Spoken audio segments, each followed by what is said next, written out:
Chapter 1. Introduction. Japan Between Myth and History.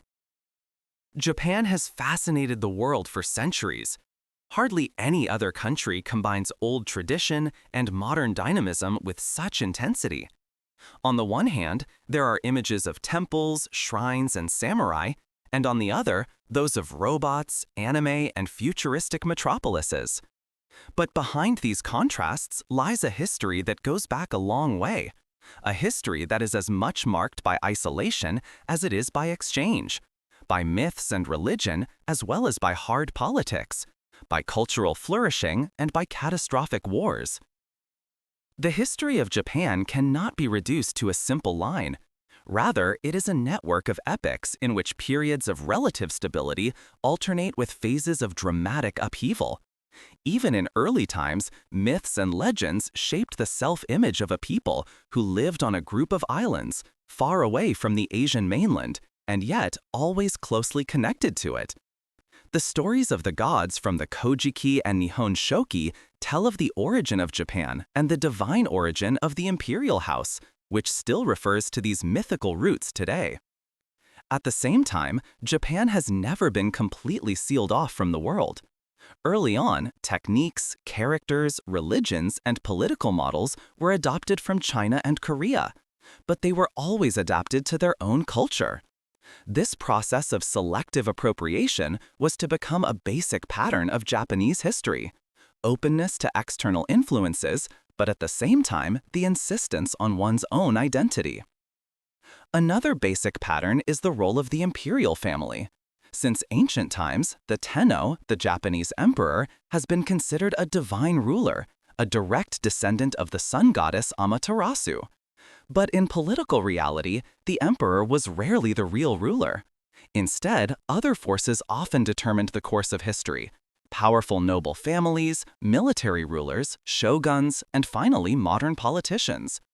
Nevertheless, the imperial family remained as a symbol, a continuum that lasted through the centuries. A special feature of Japan is the long era of the samurai. For centuries, this warrior caste shaped not only politics, but also cultural self-image. Their ethos of Bushidō, the way of the warrior, became the foundation of loyalty, duty, and honor. At the same time, the samurai period was by no means only a period of romantic heroic deeds, but also marked by civil wars, intrigues, and power struggles. But Japan's history is not only known to the samurai. She also knows the heyday of art and literature, the sophistication of court culture in the Heian period, the deep roots of Buddhism and Shinto, the emergence of unique architecture, and the development of a society that oscillated between tradition and change. In the cities of the Edo period, for example, theater forms such as kabuki and puppetry, printing art, and urban entertainment emerged that have left their mark to this day. The transition to modernity was one of the most dramatic breaks. In the 19th century, the encounter with the West forced Japan to open up. Within a few decades, the country changed from an isolated feudal state to a modern industrial nation that rose to become a great power militarily and politically. This Meiji Restoration is one of the most astonishing chapters in world history, because hardly any other country has achieved such a profound transformation in such a short time. But the price was high. Japan's rise led to imperial ambitions, wars against China, Russia, and finally in World War II against the United States and its allies. The war ended in disaster: the atomic bombings of Hiroshima and Nagasaki, and total defeat. Out of the rubble, however, arose a new Japan, characterized by democracy, American influence, and a tremendous economic boom. Post-war Japan developed into the economic miracle country of Asia. Technological innovation, discipline, and a collective pursuit of prosperity made the country a leading industrial nation. At the same time, Japan remained culturally independent, preserved old traditions, and shaped a new global culture with manga, anime, and pop culture. Today, Japan is once again at a turning point. The challenges of the 21st century, demographic change, globalization, geopolitical tensions, are meeting a country that has always learned to turn change into strength. The history of Japan is therefore more than a succession of events. It is a history of adaptation, perseverance, and the ability to unite opposites. This script will trace Japan's long journey, from mythical beginnings to the imperial and samurai periods, from isolation and opening to modernity. It will show how a country that long seemed to be on the edge of world history developed into a central power whose influence extends far beyond its islands. Chapter 2. The Early Period, Jomon and Yayoi Culture. The origins of Japan lie deep in a past that is illuminated by archaeology and mythology alike. Long before emperors and samurai shaped history, people lived on the islands who laid a foundation for everything that followed through their way of life and culture. Two epochs are considered crucial to this early development: the Jomon period, which dates back more than 10,000 years, and the Yayoi period, which brought radical change from about 300 BC. The Jomon culture, named after the characteristic string-pattern ceramics, is considered one of the oldest sedentary cultures in the world. Its origins date back to around 14,000 BC, when hunter-gatherer groups began to establish permanent settlements. While nomadic lifestyles still dominated in Europe, people in Japan developed a way of life that combined sedentariness, fishing, and gathering. The environment played a decisive role in this. Japan was characterized by dense forests, rivers, lakes, and coastlines. People used shells, fish, and wild animals, as well as nuts, chestnuts, and roots. Their diets were diverse, and they developed methods of stockpiling to survive the seasons.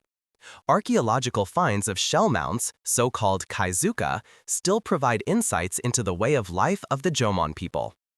The Jomon culture became famous for its ceramics.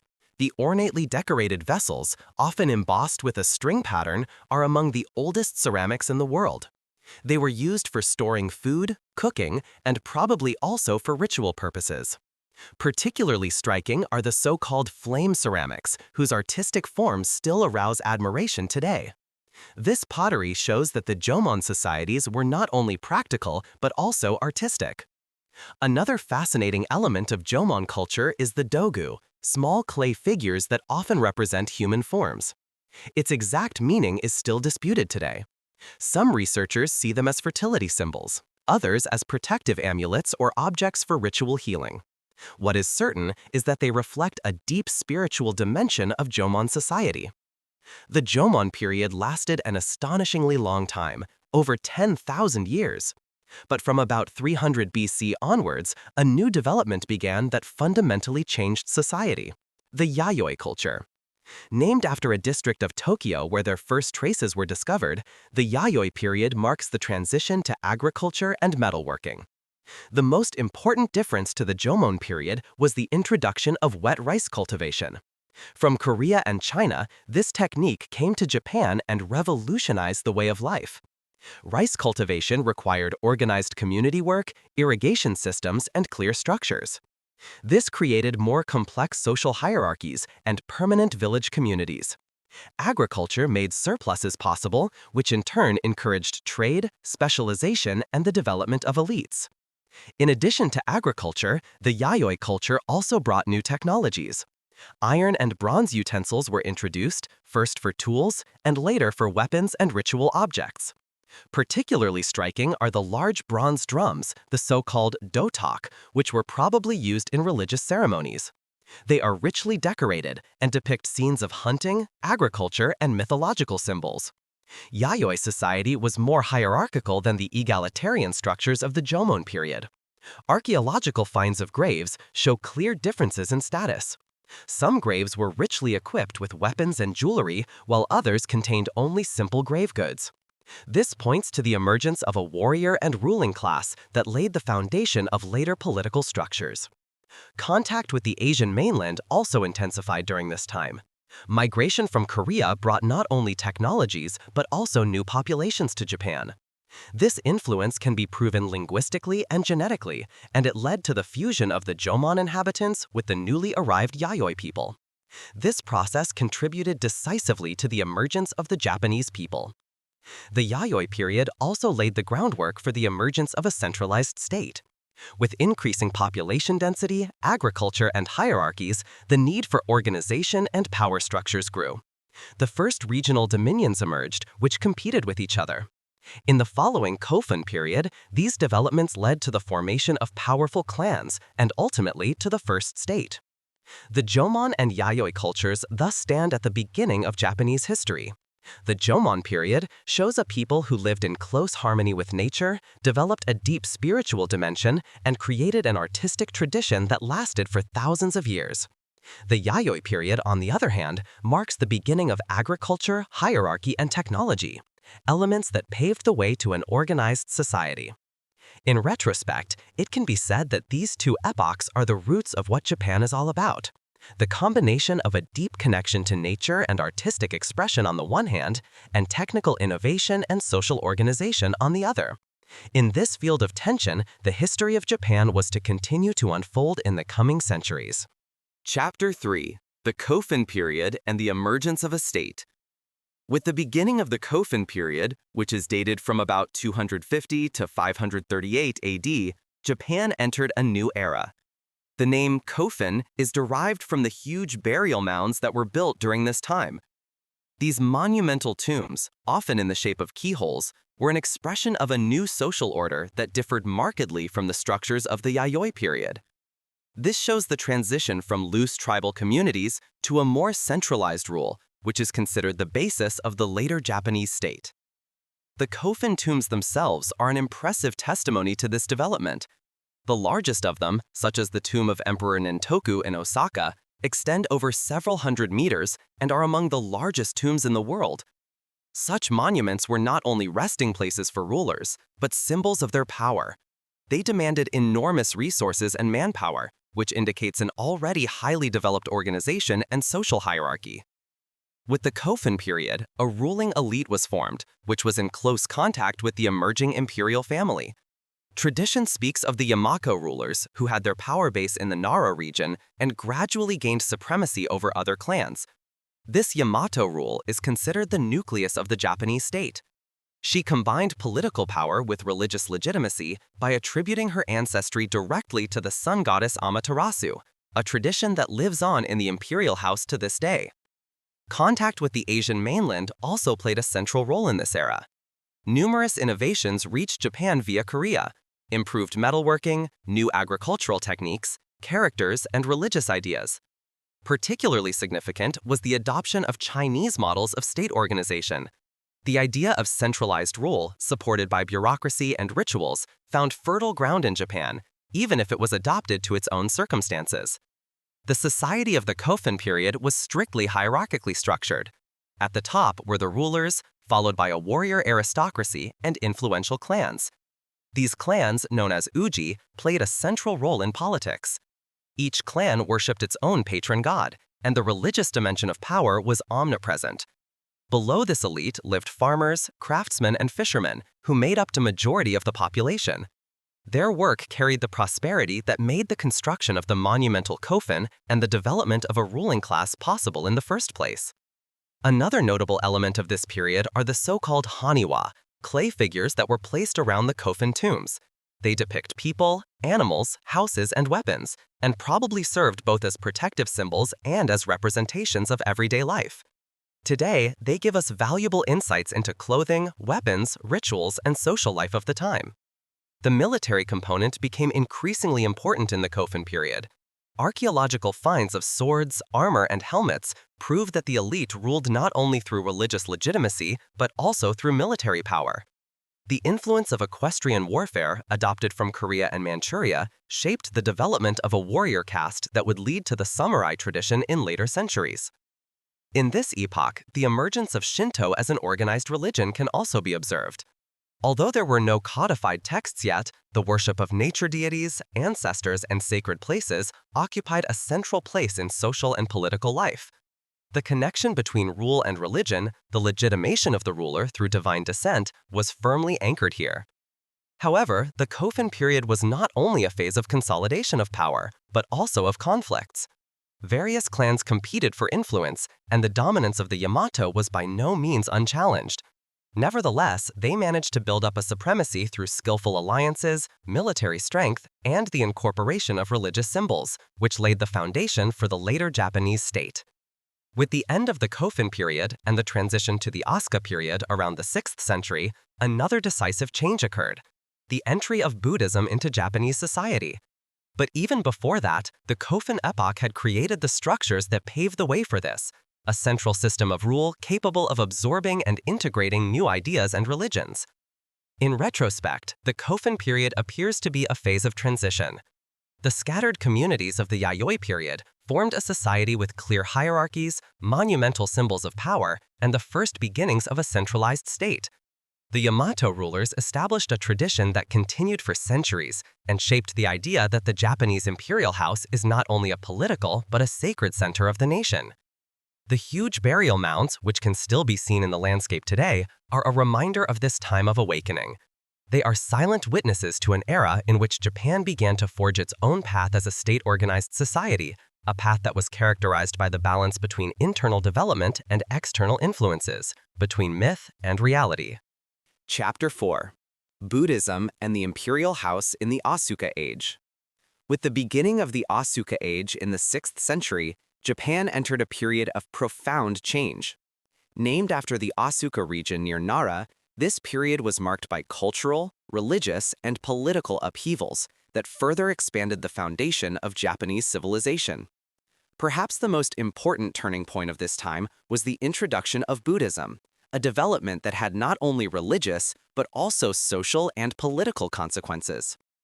The arrival of Buddhism in Japan is traditionally dated to the year 552, when a Korean ruler donated statues and writings to the Japanese imperial court. However, this introduction was by no means a harmonious process.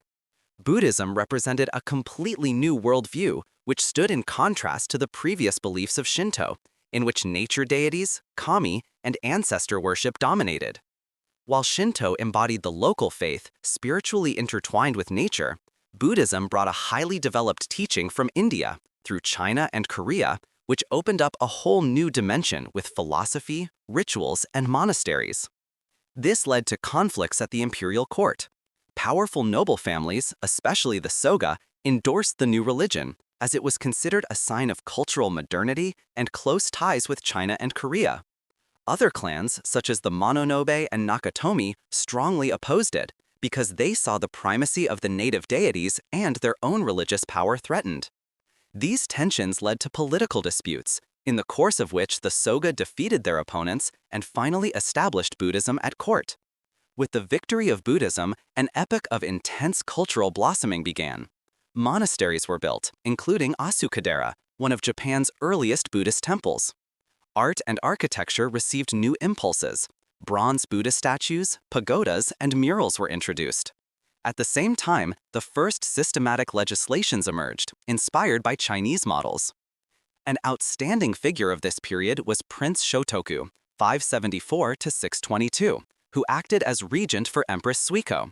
He is considered one of the most important statesmen in Japanese history. Shotoku promoted Buddhism, wrote the famous 17-article constitution, and tried to create a centralized state system based on the Chinese model. In this constitution, he emphasized the importance of harmony, loyalty to the ruler, and the moral foundation of governing. It was less a constitution in the modern sense, but rather a moral, philosophical model for politics and administration. Under Shotoku's leadership, contact with China was intensified. Legations traveled to the Tang dynasty to bring knowledge about administration, writing, art, and religion to Japan. The adoption of the Chinese writing system, kanji, was a decisive step that paved the way for literature, administration, and chronicles. The Chinese calendar and models of bureaucracy also found their way into Japanese society. Buddhism itself has been embraced in Japan in a unique way. It did not displace Shinto, but entered into a relationship of complementarity. While Buddhism offered cosmological questions, ethics, and an organized monastic community, Shinto remained indispensable for everyday life, nature worship, and the legitimacy of the imperial family. This coexistence led to a cultural syncretism that was to shape Japan for centuries. Politically, the Asuka Age marked the beginning of greater centralization. The imperial court in Nara grew in importance, but powerful clans continued to play a decisive role. The ruling families tried to underpin their legitimacy by combining divine descent and Buddhist piety. It was also during this time that the idea of the emperor as the guardian of both kami and Buddhist teachings emerged. The architecture of the Asuka period shows the fusion of local traditions with continental influences. Temples such as Horyuji, promoted by Prince Shotoku, are still testaments to this era. Horyuji is considered one of the oldest surviving wooden buildings in the world and embodies the early flowering of Buddhism in Japan. In addition to religion and politics, art also developed. Buddhist painting and sculpture produced a new aesthetic that was to remain style-defining for centuries. The depiction of the Buddha in bronze or wood, the decoration of pagodas, and the introduction of new literary forms of expression enriched the culture. But the introduction of Buddhism was not only a cultural enrichment, but also an instrument of power. For the ruling elites, the new religion offered additional legitimacy. Monasteries became centers of political and economic power, controlling land, labor, and resources. This was to lead to conflicts between the state and monasteries in later centuries, but in the Asuka age, it initially formed a foundation for centralization. At the end of the Asuka age, the next great epoch was already emerging, the Nara period. With the establishment of a permanent capital based on the Chinese model and the further consolidation of the state, Japan finally became part of the great East Asian culture world. But without the decisive impulses of the Asuka age, the introduction of Buddhism, the promotion by Prince Shotoku, and the orientation towards China, this step would hardly have been possible. In retrospect, the Asuka era shows itself to be a turning point. From a society that was still strongly influenced by clans and local deities, an empire developed that combined religious diversity, central rule, and cultural exchange. Buddhism became a formative element, bringing not only temples and rituals, but also deeply influencing Japanese thought, politics, and art. Chapter 5. The Nara Period. First flowering of Japanese culture. The Nara period, 710 to 794, marked the beginning of a new phase in Japanese history, marked by the emergence of a permanent capital, the consolidation of the imperial court, and a cultural flourishing. Named after the city of Nara, which was built on the model of the Chinese metropolis Chang'an, this era is considered a milestone in the development of a centralized state order and an independent culture. Perhaps the most important step of this era was the establishment of Japan's first permanent capital in 710. Until then, the imperial court had regularly moved its residence, as the death of a ruler polluted the place, according to Shintoist belief.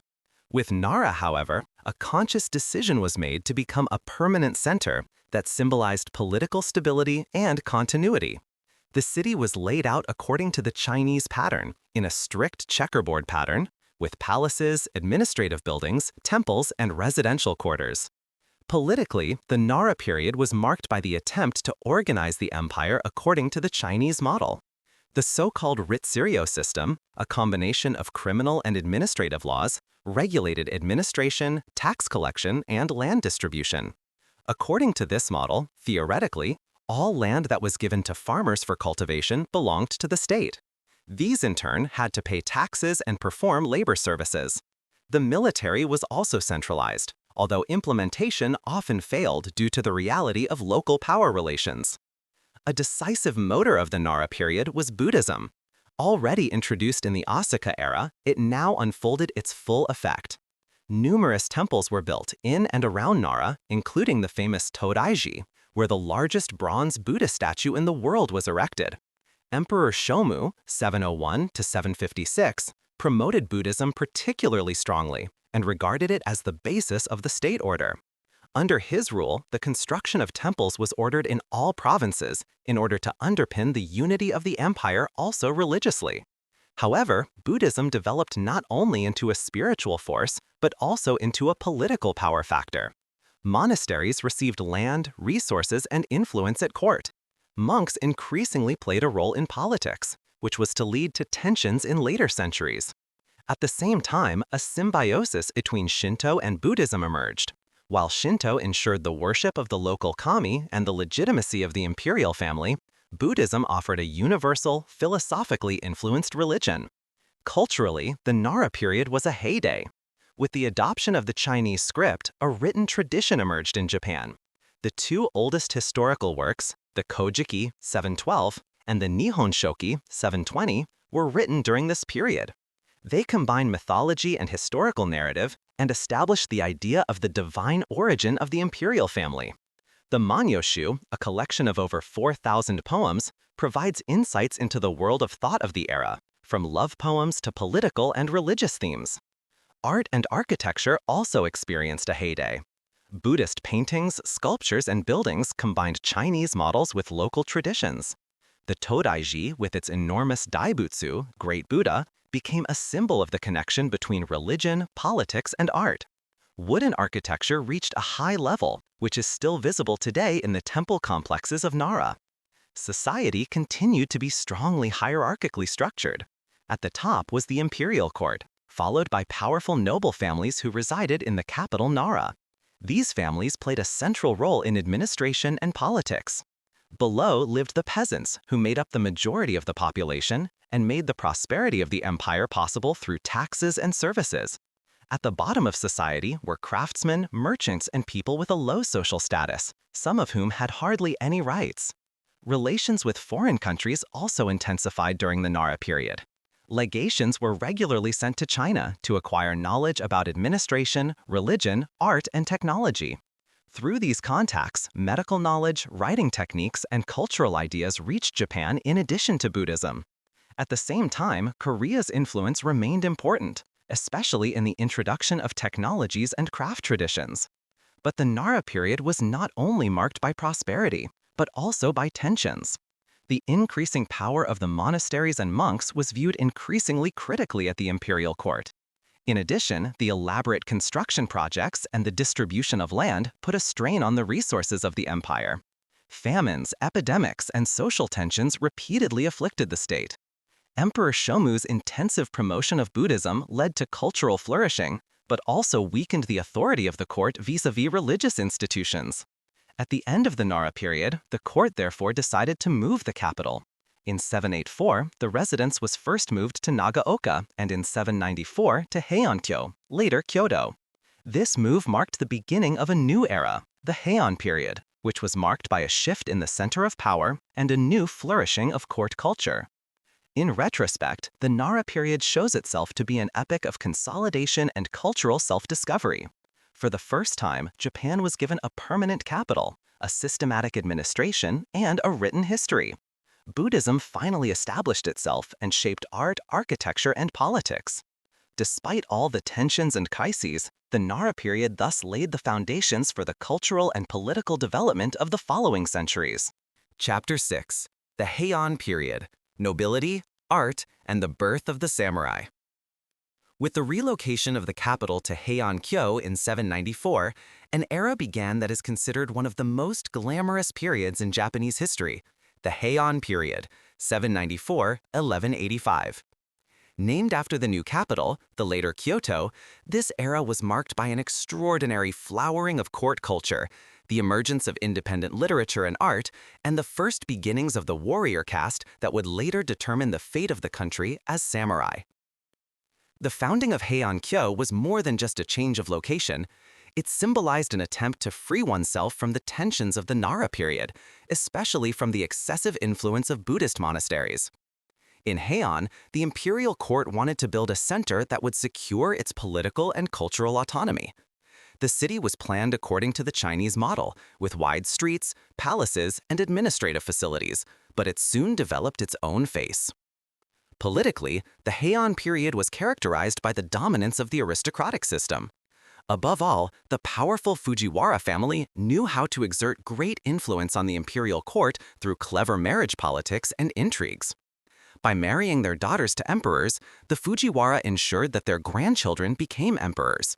In many cases, the emperors left the actual work of government to the rulers of the House of Fujiwara, while they themselves played a mainly symbolic role.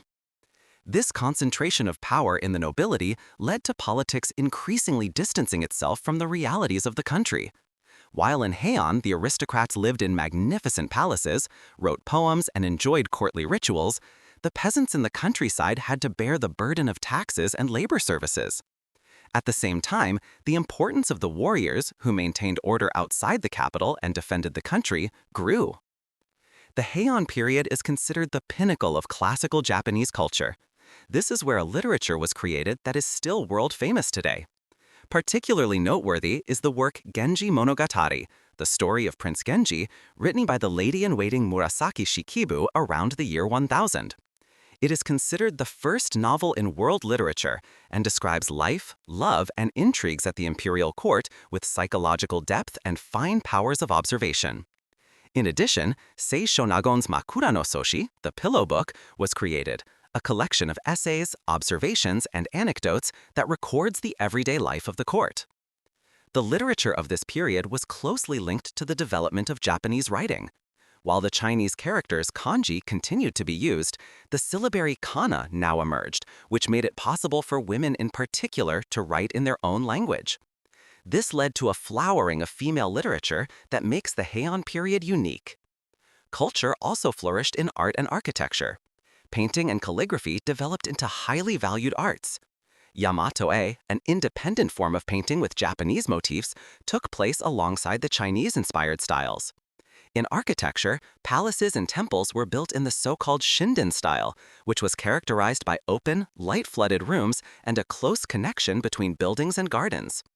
The gardens of the Heian period, with ponds, islands, and bridges, embodied an ideal of harmony between man and nature that is still alive in Japanese garden art today. Religion was also characterized by syncretism. Buddhism remained of great importance, especially the schools of Tendai and Shingon, which developed complex rituals and meditation practices. At the same time, Shinto remained an integral part of spiritual life, and a close connection between the two religions developed. Many shrines and temples were shared, and the idea that kami and Buddhas were different manifestations of the same divine power shaped religious thought. But while the court in Heian reveled in splendor and cultural sophistication, new forces grew outside the capital. Local clans, which administered the land and defended it against insurgency or invaders, began to build armed followings. These warriors, who later became known as samurai, initially appeared as servants of the nobility, but gradually developed their own self-image. They lived by principles of loyalty and fighting power, which were later enshrined in the Bushidō ethos. The increasing power of these warriors was a sign that the aristocratic system of the Heian period was reaching its limits. The nobility in Heian was often more concerned with poetry and fashion than with controlling the country. In the provinces, however, conflicts had to be resolved with bandits, rebellious peasants, and rival clans, tasks that the samurai took over. This began a shift in power that would eventually lead to the end of the Heian period. In retrospect, the Heian period appears as an epic of contrasts. On the one hand, Japan experienced a cultural flourishing that produced masterpieces of timeless beauty and developed an ideal of aesthetics and harmony. On the other hand, social and political structures sowed the seeds for conflicts that would escalate into wars and power struggles in the centuries to come. The capital Heian-kyo, later Kyoto, remained the cultural heart of Japan for centuries. It was here that a way of life developed that combined art, literature, and religion in a unique way.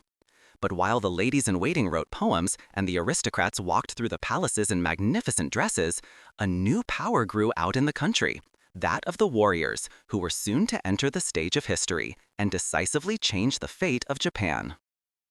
Chapter 7. The Kamakura Period, Rise of the Shogunate. The end of the Heian period marked the beginning of an era of far-reaching political change for Japan. The Kamakura period, 1185 to 1333, marks the beginning of the shogunate and thus a new order in which the imperial court, but the military, no longer exercised actual power. This era was marked by the rise of the samurai as the dominant force, the emergence of a feudal society, and the defense against external threats that decisively influenced the fate of Japan. The transition from the Heian to the Kamakura period was the result of decades of conflict between influential warrior clans.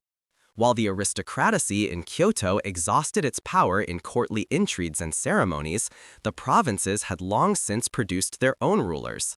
The Taira and Minamoto warrior families were at the center of these power struggles in the 12th century. Both clans had a huge following of samurai who loyally served their masters. The conflict between Taira and Minamoto culminated in the so-called Genpei War, 1180 to 1185. This bloody struggle ended with the destruction of the Taira clan in the famous naval battle of Dan no Ora. The victory of the Minamoto paved the way for a new political order. Minamoto no Yoritomo, the victor of the war, was given the title Sei Tai Shogun, shogun for short, in 1192, and established his center of power in Kamakura, far away from the imperial court in Kyoto. This was the birth of the first shogunate. The Kamakura shogunate represented a fundamental reorganization. Formally, the emperor remained the head of the empire in Kyoto, but the real power lay with the shogun and his military government, the bakufu. This system was a dual power. The emperor remained the spiritual and symbolic center, while the samurai determined everyday life and politics. This separation of symbolic and real power was to shape Japanese history for centuries. The bakufu was organized around a network of vassals and followers. Yoritomo created a system in which he gave land ownership and offices to loyal samurai in exchange for military support. This feudal principle, based on personal loyalty and mutual obligations, formed the foundation of Japanese society until the early modern period. The samurai developed their ethos of loyalty, bravery, and service during this period, which would later be refined in the Bushidō. After Yoritomo's death in 1199, there was a shift within the shogunate. Although his successors continued to bear the title of shogun, actual power soon passed to the Hojo family, which acted as regents for underage shoguns.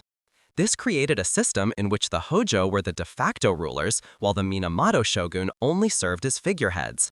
This pattern, in which the nominal rulers were controlled by regents, is evident several times in Japanese history. The Kamakura period was also an era of religious renewal. Buddhism, which had been present in Japan for centuries, experienced a new dynamic. New schools such as the Amitism movement, which emphasized belief in Amida Buddha and rebirth in the Pure Land, were very popular because they offered simple faith practices for all people. At the same time, Zen Buddhism gained in importance, emphasizing meditation, discipline, and simplicity. Zen shaped not only religious life, but art, architecture, and the aesthetics of the samurai. Perhaps the biggest challenge for the Kamakura shogunate, however, came from outside. In the 13th century, the Mongol Empire under Kublai Khan made two attempts to conquer Japan, in 1274 and 1281. Both times, huge fleets landed on the Japanese coasts. The samurai bravely stood up to the invaders, but in the end it was also nature that saved Japan. Huge typhoons destroyed the Mongol fleets. These storms went down in history as kamikaze, divine wind, and strengthened the self-confidence of the Japanese. As successful as the Mongols' defense was, it left the shogunate in a difficult situation. The wars had devoured enormous resources, but there were no new land gains to reward the samurai for their services. This led to discontent and weakened the authority of the shogunate. At the same time, pressure grew from the provinces, where local rulers demanded more independence. The society of the Kamakura period was strongly influenced by the samurai. While the aristocracy in Kyoto continued to write poems and ceremonies, warriors now dominated politics. Their lifestyle, their weapons, and their loyalties shaped the self-image of the time. The common people, especially peasants, continued to bear the burden of taxes and services, but they too were part of a system that was now more dominated by military structures. The Kamakura period finally ended in 1333 when the shogunate collapsed after internal conflicts and growing resistance. Emperor Go-Daigo tried to restore imperial power, but the samurai would soon reassert themselves and establish a new shogunate, that of the Ashikaga. Nevertheless, the Kamakura period marked a turning point. For the first time in Japan's history, the samurai had taken political power and created a system that would last for centuries. In retrospect, the Kamakura period appears to be an epoch of reorganization. It meant the end of aristocratic dominance and the rise of a military society. It showed Japan's ability to repel external threats, and it brought about religious and cultural renewals that continue to have an impact today. Above all, however, it laid the foundation for a society in which loyalty, honor, and service to a master became central values, values that would shape the image of Japan well into the modern age. Chapter 8: The Mongol Invasions and Their Consequences. The Mongols' two attempts to conquer Japan in the 13th century are among the most dramatic events in Japanese history. They are not only militarily remarkable, but also culturally and politically of great importance. The memory of them shaped the self-image of the Japanese for centuries and helped to consolidate Japan's image as a protected island nation. The first contact between Japan and the Mongols took place in the 1260s. Kublai Khan, grandson of Genghis Khan and ruler of the Yuan dynasty in China, had created an empire that stretched from Korea to Central Asia. Japan seemed to him to be the next logical step in his expansionist policy. He sent envoys to the Japanese imperial court several times to demand submission and tribute payments. But the Kamakura government firmly rejected this. For the samurai, it was unthinkable to bow to a foreign power. In 1274, there was the first invasion. A fleet of about 900 ships with around 30,000 soldiers, including Mongols, Chinese, and Koreans, landed in Hakata Bay on Kyushu. The samurai, accustomed to duels according to fixed rules, met an army that fought in closed formations and had new weapons such as arrows with explosive points. The battles were hard and chaotic, but the samurai held their ground. Eventually, the invading army withdrew after heavy fighting, not least because a typhoon hit the fleet hard. 7 years later, in 1281, the second and much larger invasion followed. This time, Kublai Khan sent 2 fleets totaling more than 140,000 men, the largest amphibious force in the world at the time. Again, Kyushu was the target. The Japanese had learned from the first invasion and built a kilometer-long stone wall along the coast of Hakata, which made landings difficult. For weeks, samurai and invaders fought fierce battles. The Japanese warriors relied on night raids with small boats, attacking enemy ships and causing chaos. The decisive turning point came when another powerful typhoon hit the Mongol fleet. Hundreds of ships were destroyed, tens of thousands of soldiers drowned. The surviving invaders had to retreat. For the Japanese, this was not a coincidence, but a sign of divine intervention. The storm was given the name kamikaze, divine wind, and became a symbol of the protection of Japan by the kami. The consequences of these events were profound. Politically, the victory strengthened Japan's self-confidence. The samurai saw themselves as defenders of the country against an overpowering threat. At the same time, the Kamakura Shogunate found itself in a difficult position. The defense of the Mongols had caused enormous costs, but since there were no new land gains, the samurai could not be rewarded with land ownership as usual. Many warriors felt betrayed and dissatisfied, which weakened the foundation of the shogunate. In addition, dependence on the Hojo regents, who controlled the shogunate during this time, increased. They had organized the defense, but their power was increasingly based on coercion rather than consent. In the decades that followed, internal tensions led to growing instability, which eventually contributed to the fall of the Kamakura shogunate in the 14th century. Culturally, the invasions had a lasting impact on Japan's self-image. The kamikaze became a central myth that was taken up again and again, most recently during World War II, when Japanese pilots referred to themselves as kamikaze to defend the country against the Allied invasion. As early as the Middle Ages, typhoons were seen as proof that Japan was protected by the gods and had a special purpose. The Mongol invasions also had military effects. The samurai had to adapt their way of fighting, as they had learned that ritual duels against organized armies were ineffective. New tactics, defenses, and collective action gained in importance. Weapons were also further developed, and the construction of coastal fortifications was intensified. In addition, the invasions led to increased awareness of Japan's insularity. The fact that the Mongols, despite their enormous power, were unable to conquer the islands permanently reinforced the belief that Japan was unique and difficult to defeat. This awareness of isolation and protection was to influence Japanese politics and culture for centuries. But the Mongol invasions also showed the limits of divine protection. Without the courage and sacrifice of the samurai who fought for months against a numerically superior army, the typhoons alone would not have been enough. While the divine wind was seen as a decisive factor, it was the interplay of nature, strategy, and determination that brought victory. In retrospect, the Mongol invasions appeared to be a kind of touchstone for Japan. They posed an existential threat to the country and forced it to strengthen its military and social organization.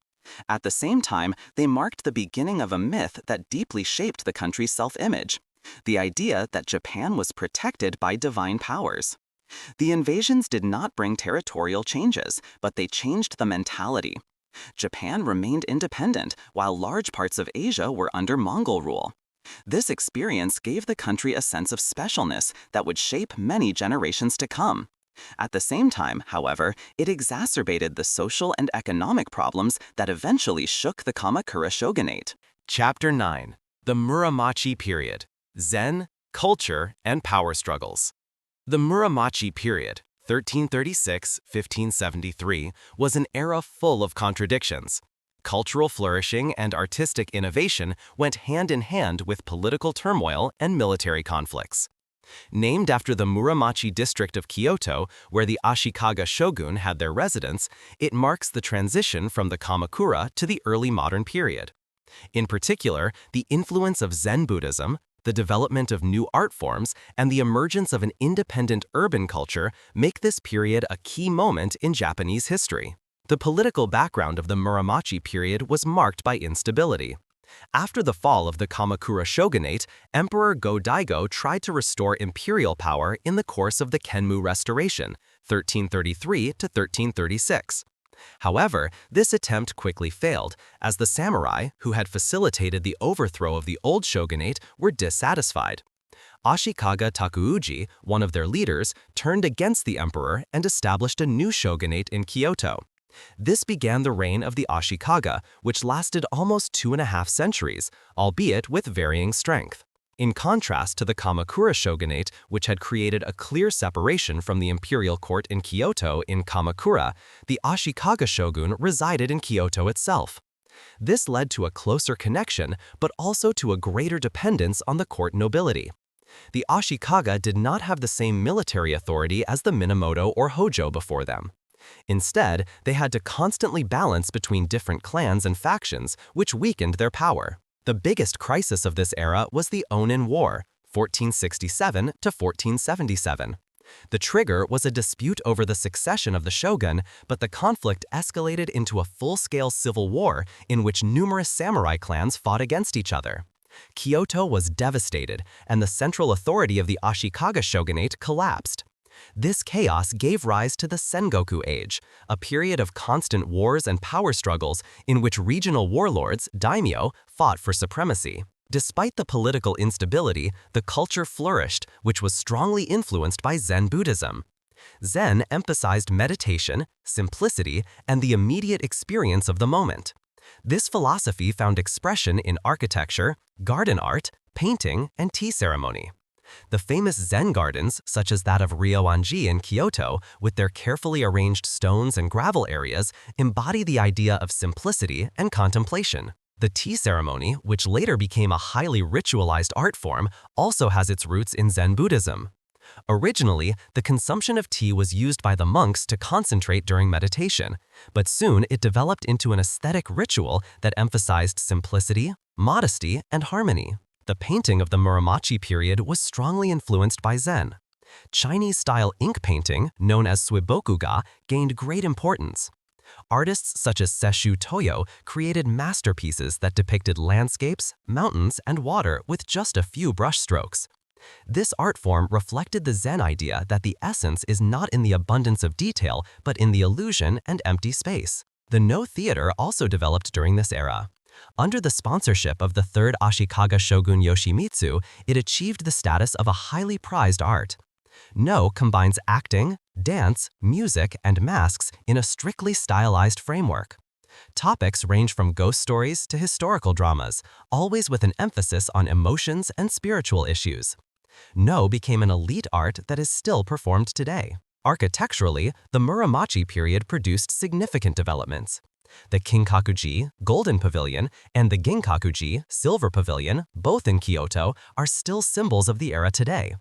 They embody the aesthetic taste of the Ashikaga shogun and the fusion of aristocratic elegance and Zen simplicity. Society also underwent changes.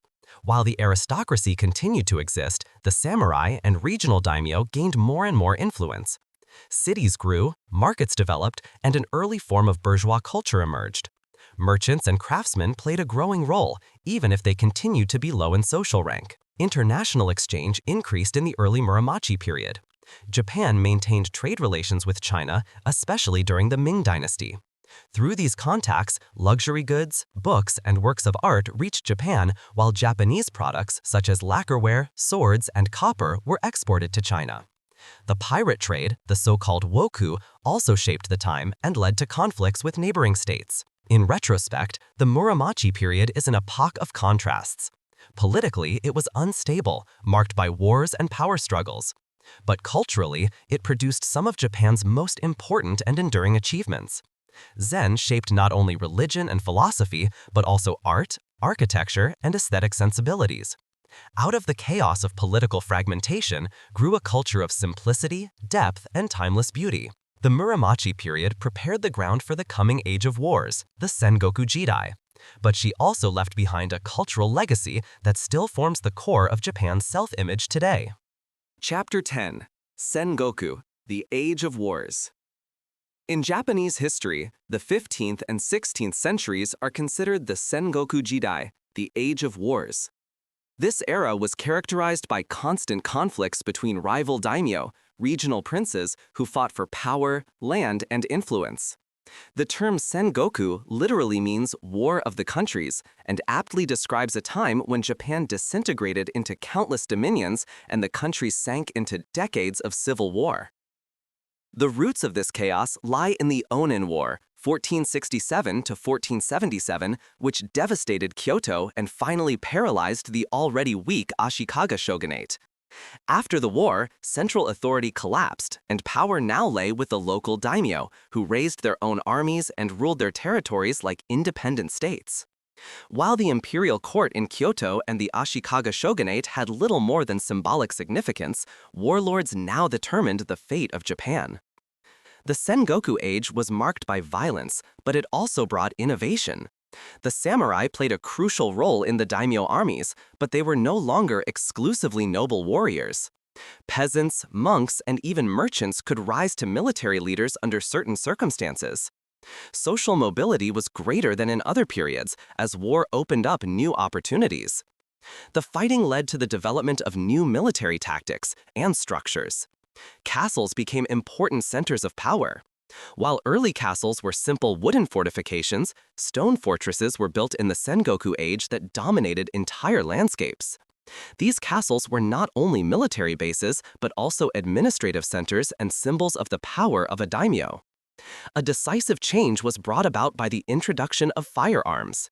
In 1543, Portuguese traders landed on the island of Tanegashima and brought muskets with them. The Japanese quickly realized the military value of these new weapons and began to produce them on a large scale.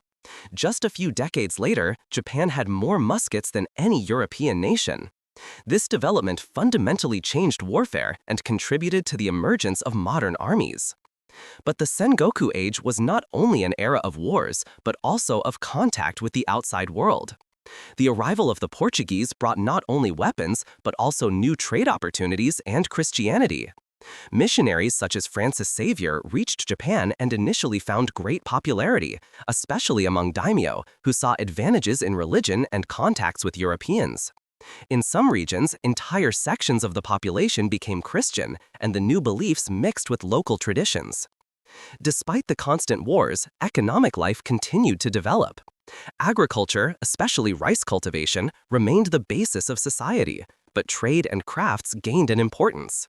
Cities grew around castles, markets flourished, and a network of roads and trade routes connected the different regions. The Sengoku age was thus not only a time of destruction, but also a phase of economic and social dynamism. Out of the chaos of this epoch emerged three great figures who became known as the three unifiers of Japan: Oda Nobunaga, Toyotomi Hideyoshi, and Tokugawa Ieyasu. Each of them played a crucial role in ending the Sengoku Jidai and creating a united Japan. Oda Nobunaga, 1534 to 1582, was a daimyo from Owari province who rose through his military audacity and strategic acumen. He was one of the first to use firearms systematically and achieved spectacular victories with them. His most famous triumph was the Battle of Nagashino, 1575, in which he destroyed a numerically superior cavalry through the massive use of muskets. Nobunaga was an uncompromising reformer who broke up traditional structures, disempowered monasteries, and laid the foundation for a united Japan. But his life ended abruptly when he was forced to commit suicide by his own general in 1582 due to betrayal. His successor was Toyotomi Hideyoshi, 1537 to 1598, a man of extraordinary talent who came from the simplest of circumstances. Hideyoshi rose from a simple foot soldier to the ruler of Japan, a unique rise in Japanese history. He completed the agreement by subduing rival daimyo and centralizing the country. Hideyoshi also introduced social reforms. He banned peasants from owning weapons, cementing the separation between warriors and peasants, and issued land surveys that stabilized the tax base. At the same time, he began major construction projects, including the construction of monumental castles such as Osaka-jo. Hideyoshi also strived for expansion. In two massive campaigns, 1592 and 1597, he attempted to conquer Korea with the long-term goal of attacking China. But these campaigns failed due to the resistance of the Koreans, who were supported by Ming China, as well as logistical difficulties. The wars exhausted resources and ended with Hideyoshi's death. After his death, the third imperial unifier followed, Tokugawa Ieyasu, 1543 to 1616. He emerged victorious from the Battle of Sekigahara, 1600, in which he defeated the last rivals. The founding of the Tokugawa Shogunate in 1603 marked the beginning of a new era of stability and isolation that would last for over 250 years. The Sengoku age was thus over, but it left deep marks. It shaped the image of the samurai as an intrepid warrior, spawned technological and military innovations, and paved the way for Japan's political unity. At the same time, it was a time when new ideas, religions, and international contacts reached the country and broadened its horizons. In retrospect, Sengoku Jidai shows itself to be an era full of drama. It was a time of violence, but also of opportunity. Men like Nobunaga, Hideyoshi, and Ieyasu took advantage of these opportunities and changed the fate of Japan forever. Chapter 11. Oda Nobunaga, the first unifier of the empire. In the midst of the chaos of the Sengoku age, a figure arose who shaped the image of Japanese history like no other: Oda Nobunaga. Born in 1534 in Owari province, he was the son of a medium-sized daimyo whose power was initially limited. But Nobunaga possessed qualities that distinguished him from other princes of his time: strategic brilliance, unscrupulousness, innovative spirit, and an unwavering will to power. In an era where loyalties were fragile and alliances short-lived, Nobunaga knew how to lay the foundation for a united Japan through military force, tactical calculation, and radical reforms. His unusual character became apparent early on. In his youth, Nobunaga was considered eccentric, almost disrespectful of tradition. Contemporaries described him as unconventional, even as the fool of Owari. But behind this facade hid an alert mind that knew the rules of power exactly. When he succeeded him after his father's death in 1551, he first had to assert himself against internal rivals. His own family was divided, and many considered him incapable. But Nobunaga struck back with harshness, consolidating his power base and thus beginning the rise that would soon make him one of Japan's most feared warlords. Militarily, Nobunaga was ahead of its time.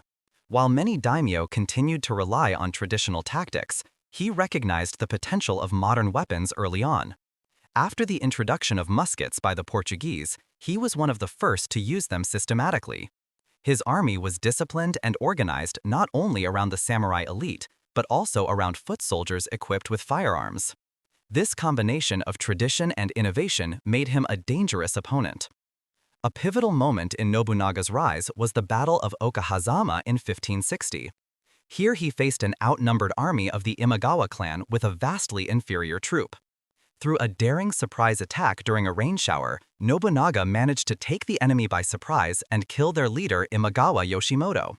This victory catapulted him abruptly into the center of Japanese politics and proved his genius as a strategist. In the following years, Nobunaga expanded his power rapidly. He subjugated the provinces around Kyoto, moved into the capital, and installed the Ashikaga shogun Yoshiaki as puppet ruler. But when he tried to escape his control, Nobunaga drove him away without further ado, effectively ending the Ashikaga shogunate. From that moment on, Nobunaga was the undisputed ruler of large parts of Japan, even though he never received the title of shogun. Nobunaga's rule was marked by radical reforms. He broke the power of traditional institutions, especially the Buddhist monasteries, which were military and economic centers in many regions. Particularly notorious is his destruction of the Enryakuji monastery on Mount Hiei in 1571. Thousands of monks were killed, the monastery burned down, an act that showed his brutality as well as his determination to eliminate all competition. At the same time, Nobunaga promoted trade and the economy. He realized that control of markets, transport routes, and production facilities was just as important as military victories. He created free markets, abolished many intra-Japanese tariffs, and supported traders. Contact with the Europeans was also intensified under him. He showed interest in Western technology, let Christian missionaries do what they wanted, and used access to firearms and new trade goods. Another milestone was the Battle of Nagashino in 1575, in which Nobunaga, together with his ally Tokugawa Ieyasu, defeated a Takeda army. Here he used firearms massively in orderly formation for the first time. With ranks of musketeers firing in volleys from behind wooden palisades, he annihilated the famous Takeda cavalry. This battle is considered a turning point in Japanese military history and proof of Nobunaga's innovative power. But Nobunaga's rise was not only accompanied with victories. His toughness and unscrupulousness made him as feared as he was hated. Many rivals were lurking for an opportunity to overthrow him. In 1582, betrayal finally occurred. One of his generals, Akechi Mitsuhide, turned against him and attacked him in Kyoto.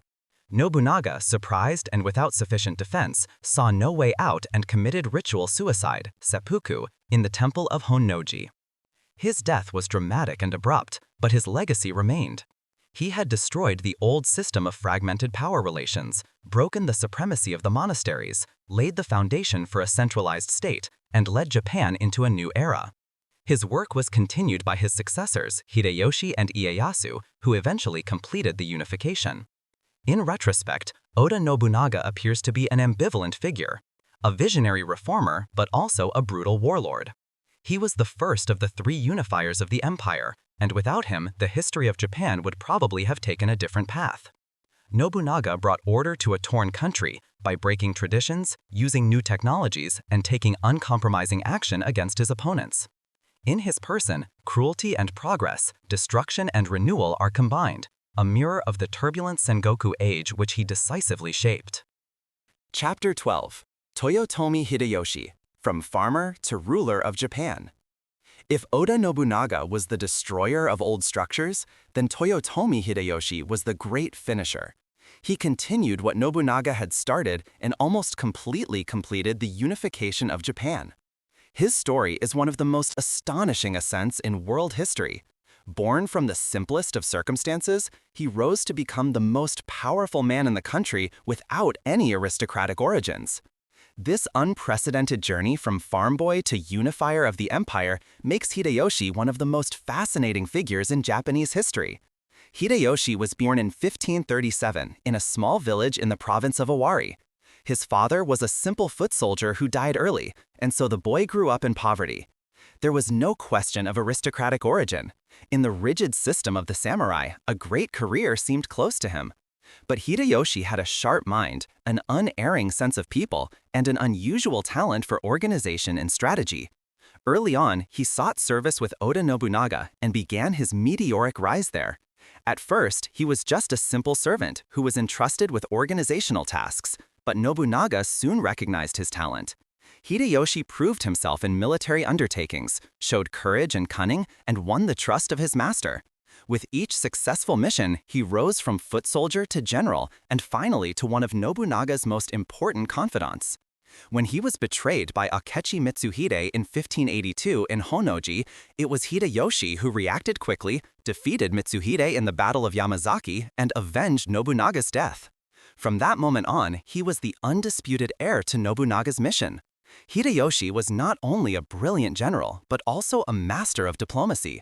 He knew how to neutralize opponents and win allies through alliances, marriages, and skillful negotiations. But when necessary, he also relied on brute force. In the years that followed, he subdued the powerful daimyo who had not yet recognized Nobunaga's supremacy, including the Hojo in the east.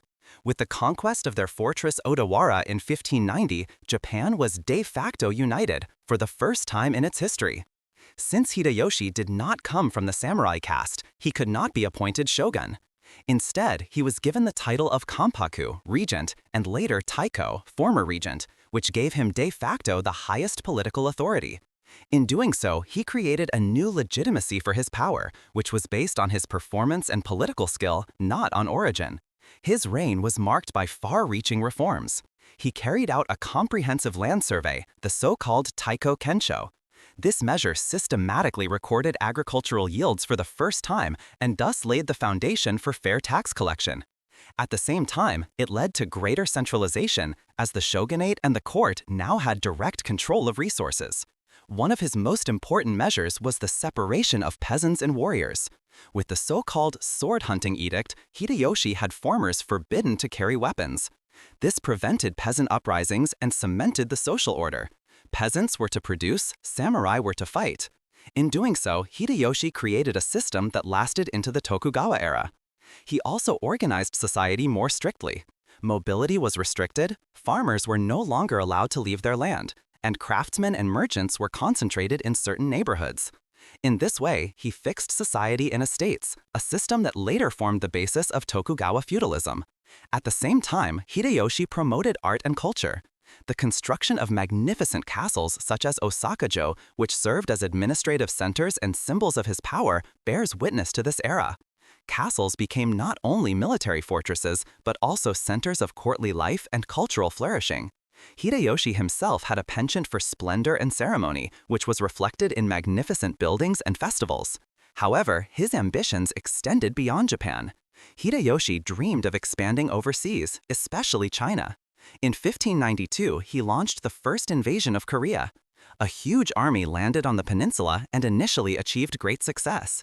But the resistance of the Koreans, supported by Ming China, as well as logistical problems, led to the stalling of the campaign. In 1597, a second invasion followed, which also failed. The Korean naval forces under Admiral Yi Sun-sin prevented Japanese domination at sea, and the fighting ended inconclusively. These costly campaigns depleted Japan's resources and did not bring lasting success. In 1598, Hideyoshi died without leaving a clear successor. His son was still a child, and so he set up a council of 5 regents to rule the empire in his name. However, the rivalries between these rulers soon led to new conflicts which eventually culminated in the Battle of Sekigahara, in which Tokugawa Ieyasu seized power. Nevertheless, Hideyoshi remains an exceptional figure. He had achieved something that no one before him had succeeded: the almost complete unification of Japan. His rise from farmer to ruler broke the rigid boundaries of society and showed that in times of chaos, extraordinary individuals could grow beyond origin and status. His reforms laid the foundation for the stability of the Tokugawa shogunate, and his personality, characterized by cunning, charisma, and pragmatism, make him one of the most fascinating figures in Japanese history. In retrospect, Toyotomi Hideyoshi appears as the great finisher. He built on Nobunaga's destruction of the old order, completed the unification, created a solid social system, and left behind a united empire. Even though his foreign policy adventures failed, his legacy remains that of a man who rose from nowhere and led Japan to a new order. Chapter 13. Tokugawa Ieyasu, the architect of the long peace. After the turbulent centuries of the Sengoku age, in which war, betrayal, and power struggles dominated life in Japan, it was Tokugawa Ieyasu who finally laid the foundation for a stable and lasting order. Born in 1543, he was a contemporary of Oda Nobunaga and Toyotomi Hideyoshi. While Nobunaga destroyed the old order and Hideyoshi completed the unification, it was Ieyasu who transformed the empire into solid structures. With patience, political calculation, and unwavering determination, he succeeded in establishing a system that would last for over 250 years, the Tokugawa Shogunate. Ieyasu was born in Mikawa province, the son of a medium-sized daimyo family. Already in his youth, he got to know the harshness of the Sengoku age. As a child, he was given hostage to powerful clans, a common means of securing loyalty. These experiences shaped him. He learned early on to adapt, to survive dangers, and to think long-term. Patience was to become his greatest strength. In the turmoil of the wars, he first joined Oda Nobunaga. The alliance with Nobunaga was crucial for Ieyasu, as it provided him with protection and the opportunity to strengthen his own power base. After Nobunaga's death in 1582, he allied himself with Toyotomi Hideyoshi. Here too, his political skills were evident. Instead of entering into open rivalry, he acknowledged Hideyoshi's superiority and waited. Only after his death was he to develop his own ambitions. The opportunity presented itself in 1600, in the famous Battle of Sekigahara. After Hideyoshi's death, his followers had tried to retain power, but rivalries divided the alliance. Ieyasu gathered his followers and faced the opponents in one of the largest battles in Japanese history. With around 160,000 soldiers on both sides, Sekigahara became the decisive battle for the future of Japan. Ieyasu emerged victorious, thanks to military strength, but also through betrayal and skillful diplomacy. Many of his opponents switched sides during the battle, which tipped the scales. 3 years later, in 1603, Ieyasu received the title Sei Taishogun from the emperor and founded the Tokugawa Shogunate. Based in Edo, later Tokyo, he established a new political order that was to shape Japan for over 2.5 centuries. While the emperor remained the spiritual leader in Kyoto, the actual power now lay with the shogun and his military government. The Tokugawa system was based on a sophisticated balance. Ieyasu understood that military victories alone were not enough to bring lasting peace to a torn country. Therefore, he created a political order based on loyalty, control, and clear hierarchies.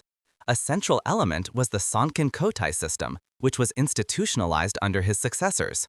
Daimyo had to reside alternately in Edo and in their home provinces, while their families remained in Edo as a kind of hostages.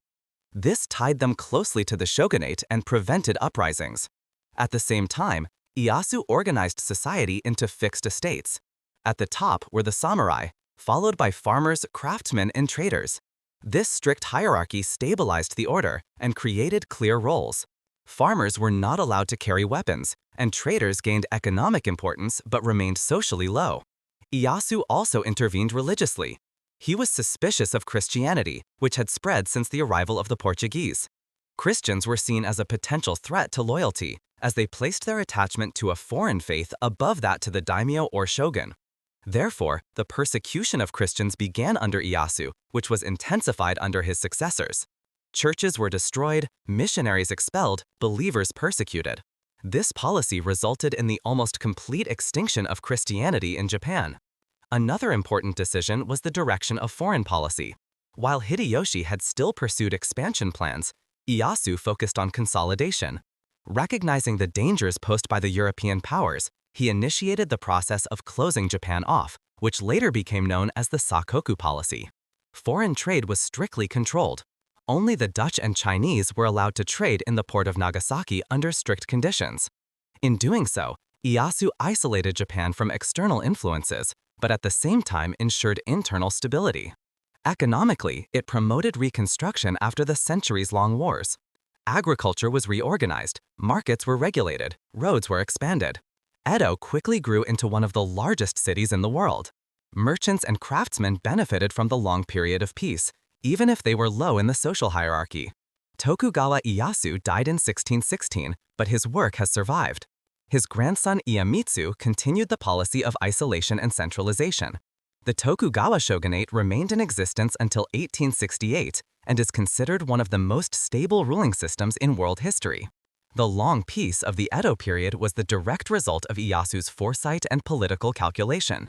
In retrospect, Ieyasu appears less as a charismatic general like Nobunaga or a brilliant climber like Hideyoshi, but as the architect of a system. He was patient, calculating, and thoughtful, driven not by visions but by the conviction that only order and stability could secure Japan's future. His legacy is not a single spectacular victory, but the creation of a structure that has lasted for generations. Tokugawa Ieyasu was the last of the three unifiers of the empire, but the one who led Japan into an era of peace. Without him, Nobunaga's destruction and Hideyoshi's completion would have remained incomplete.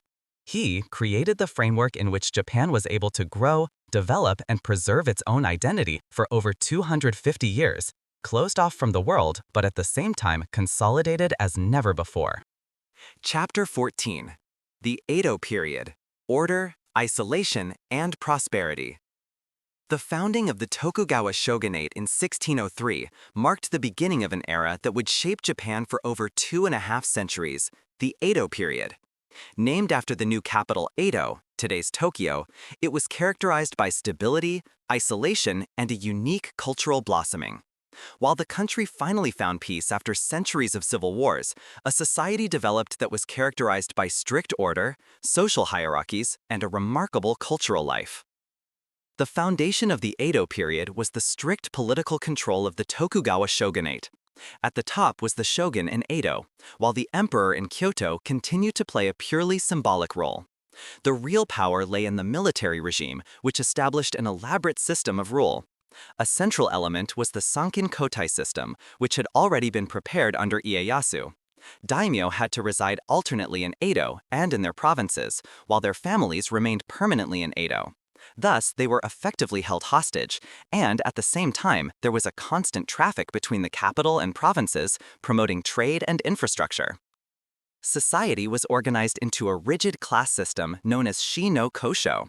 At the top of the list were the samurai, the warrior caste, which now took over administrative tasks in peacetime.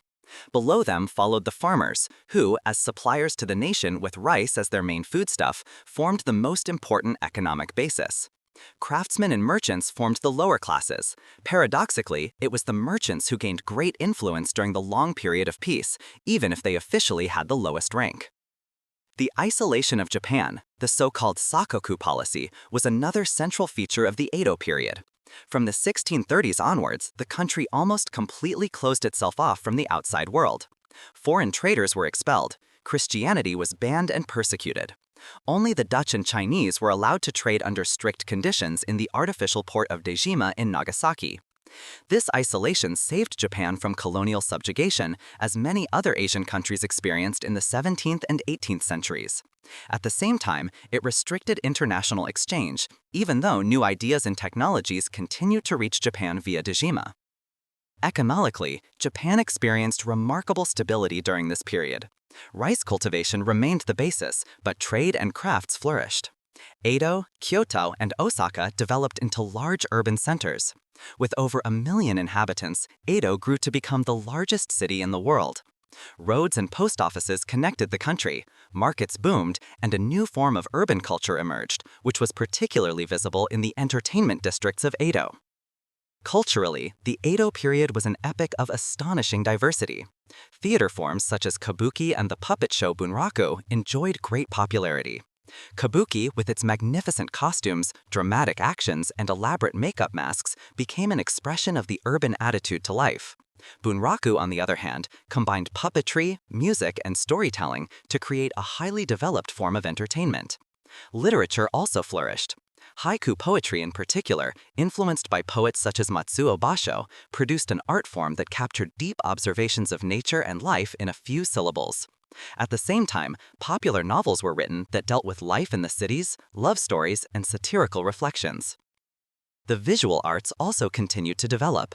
Ukiyo-e, the woodcuts of the flowing world, showed scenes from the theater, life in the entertainment districts, landscapes, and famous personalities. Artists such as Hokusai and Hiroshige created works that would later have a great influence in the West. These prints were affordable and widely available, making them a mass medium of their time. Religion and philosophy played an ambivalent role in the Edo period. Buddhism remained present, but many people also turned to new schools of Zen or popular beliefs. Shinto was again emphasized more strongly, especially as an ideological basis for loyalty to the emperor and the nation. Confucianism also gained influence, as it emphasized order, hierarchy, and duties, values that perfectly fit with the Tokugawa system. Despite the stability, the Edo period was not free of tensions. The rigid class system led to social problems. Samurai, whose income was firmly tied to rice, often became impoverished, while traders became richer and richer. This economic shift led to a silent contradiction in the system. In addition, there were always peasant uprisings when famines or excessive taxes burdened the rural population. In the 18th and 19th centuries, these problems intensified. Natural disasters, mismanagement, and growing corruption weakened the shogunate. At the same time, external powers increased the pressure. Western countries increasingly pushed to open Japan. The arrival of the American black ships under Commodore Perry in 1853 finally marked the end of isolation. But by then, the Edo period had brought Japan an unprecedented period of peace, one of the longest in world history. In retrospect, the Edo period appears as an age of order and stability, but also as an era of cultural creativity. It gave birth to an urban culture that still fascinates today and laid the foundation for Japan's modern identity. The long peace that Tokugawa Ieyasu and his successors made possible was not free of hardships and restrictions, but it allowed the country to gather its forces and develop a unique culture that would exist in a completely new world in the 19th century. Chapter 15: Isolation and Opening, the End of the Edo Period.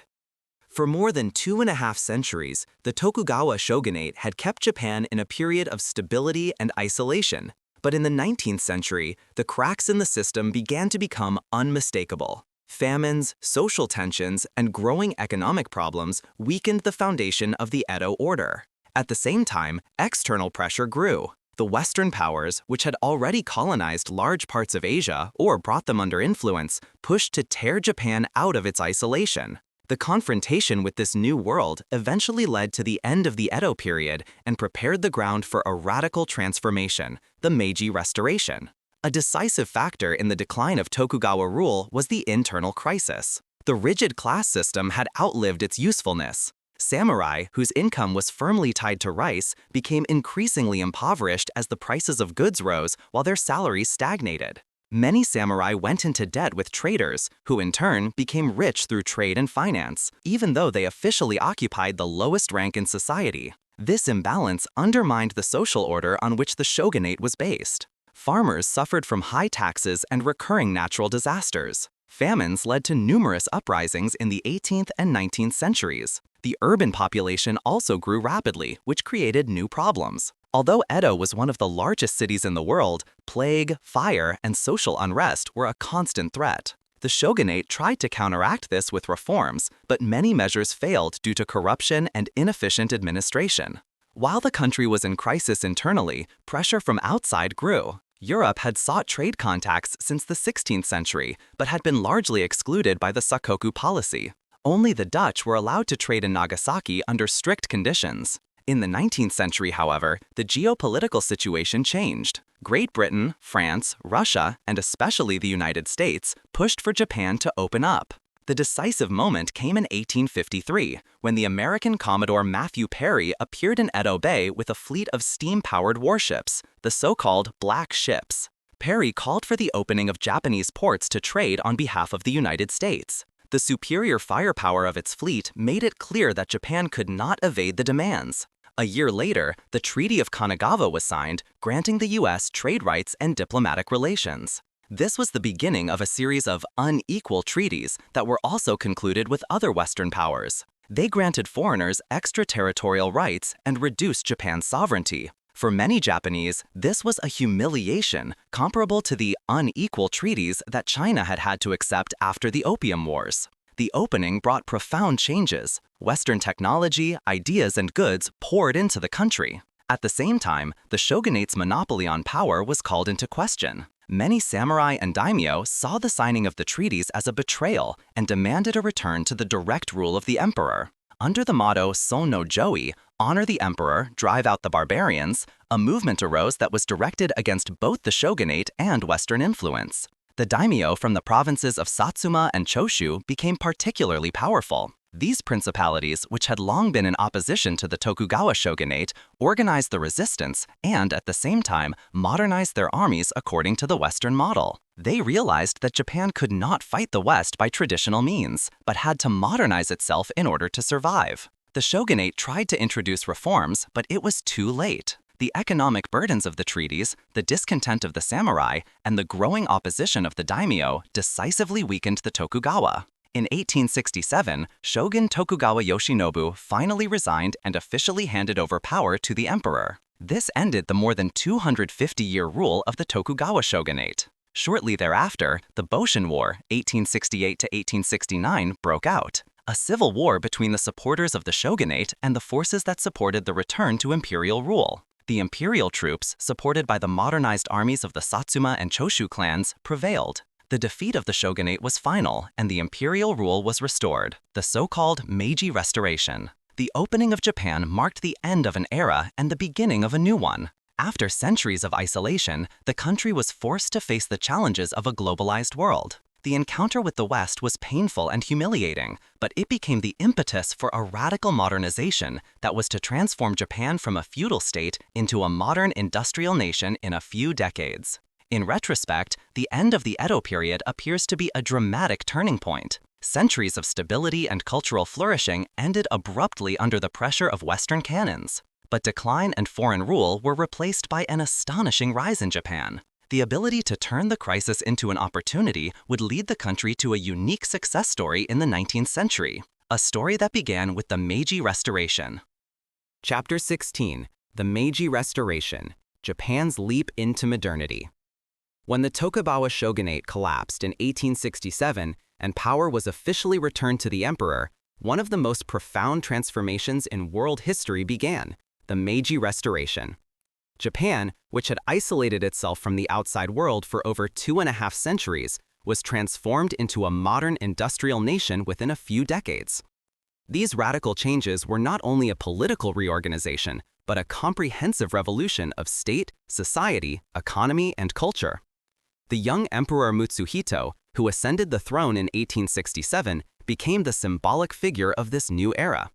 Under his ruling name, Meiji, enlightened rule, a period of upheaval began that catapulted Japan into the modern age. Although the emperor was formally at the center, the real power lay with a group of reform-oriented daimyo and samurai from the Satsuma, Choshu, Tosa, and Heisen clans. These men, later known as the Meiji oligarchy, used imperial authority to push through far-reaching reforms. Initially, the political reorganization was central. The feudal system that had characterized Japan for centuries was abolished. In 1871, the reformers dissolved the old principalities, Han, and replaced them with centrally administered prefectures, Ken. The daimyo had to give up their power, but received pensions and were integrated into the new nobility. Samurai, who had previously formed the backbone of society, lost their privileges. They were deprived of the right to bear arms, and their income was replaced by state salaries, which soon became insufficient. Many samurai became impoverished, others adapted, and took on new roles in administration, the military, or business. A decisive step was the introduction of universal conscription in 1873. Now it was no longer just samurai who were to fight, but all men. This was a revolutionary break with tradition, and at the same time, a means of building a modern army based on the Western model. The new armed forces were equipped with modern equipment and trained by foreign consultants. Japan also underwent fundamental economic changes. The government promoted industrialization and infrastructure with all its might. Railway lines were built, telegraph networks were installed, and modern factories were built. Japan made rapid progress, especially in the textile industry. Western technologies were imported, while young Japanese were sent abroad to acquire knowledge. This targeted modernization, known as Fukoku Kyohei, rich land, strong army, was the leitmotif of the Meiji period. Education was another focus. In 1872, the government introduced a universal school system that would provide access to education for all children. The literacy rate rose rapidly, and a new generation of Japanese grew up who were familiar with Western knowledge but at the same time developed a national identity. Universities were founded, and here too, foreign experts provided know-how. Legally and politically, Japan was guided by Western models. A modern constitution was introduced in 1889, the Meiji Constitution. It created a constitutional system in which the emperor retained a central, almost sacred role, but at the same time a parliament, the Teikoku Gakkai, was created. Although power remained strongly in the hands of the oligarchy, the constitution gave the impression of a modern, civilized state on an equal footing with the Western powers. The social changes were profound. Old barriers between the classes were abolished, even if social differences remained. Clothing, architecture, and lifestyles changed. Men wore Western suits, women adopted new fashion influences, and European-style buildings emerged in the cities. At the same time, the traditional culture remained alive and merged with the new influences. But the change was not without resistance. Many samurai felt betrayed as their position and way of life were destroyed. This led to uprisings, the most famous of which was the Satsuma Rebellion of 1877, led by Saigo Takamori, one of the former leaders of the Meiji Revolution. The modern army crushed the uprising, a symbol that the old world was finally over. Internationally, Japan pursued a clever strategy. On the one hand, efforts were made to revise the unequal treaties with the Western powers by proving that Japan was a modern state. On the other hand, they themselves were striving for expansion. Victory in the First Sino-Japanese War, 1894 to 1895, brought Taiwan under Japanese control, and success in the Russo-Japanese War, 1904 to 1905, made Japan the first Asian power in modern times to defeat a major European power. In retrospect, the Meiji Restoration appears to be one of the most amazing transformations in world history. Within a few decades, Japan transformed itself from a feudal, isolated island empire into a modern industrial nation. This change was not only an adaptation to the West, but a creative synthesis. Japan adopted technologies, institutions, and ideas, but shaped them according to its own needs while preserving its cultural identity. The Meiji period was thus a leap into modernity, which laid the foundation for Japan's rise in the 20th century. It was characterized by enormous ambition, painful upheavals, and a clear vision. Japan should not become a victim of colonialism, but should itself exist as an equal power among the nations of the world. This goal was achieved, and it changed the fate of the country forever. Chapter 17. Japan's Rise to Great Power in the Early 20th Century. After the rapid modernization of the Meiji period, Japan entered the world stage as a new power at the turn of the 20th century. Within a few decades, it had made the leap from an isolated, feudal state to an industrialized nation. Now it began to assert its place among the great powers, with a mixture of economic ambition, military strength, and imperialist ambitions. This rise was spectacular, but also conflictual, and it led Japan down a path that would lead to dramatic highs and catastrophic lows in the 20th century. A key event was the First Sino-Japanese War of 1894 to 1895, when Japan and China, both formerly independent empires, fought for control of Korea. While China, as the Middle Kingdom, was traditionally considered the dominant power in East Asia, the war showed that Japan was militarily superior thanks to its modernization. Japan won clear victories on land and sea. The Treaty of Shimonoseki brought Taiwan, the Pescadores Islands, and the Liaodong Peninsula under Japanese control, although the latter had to be returned under pressure from Western powers. The victory cemented Japan's claim to be an equal great power. Even more important was the Russo-Japanese War of 1904 to 1905. Here, Japan met one of the most powerful nations in Europe. Again, it was about influence in Korea and Manchuria. Japan took the risky step into war and surprised the world with its successes.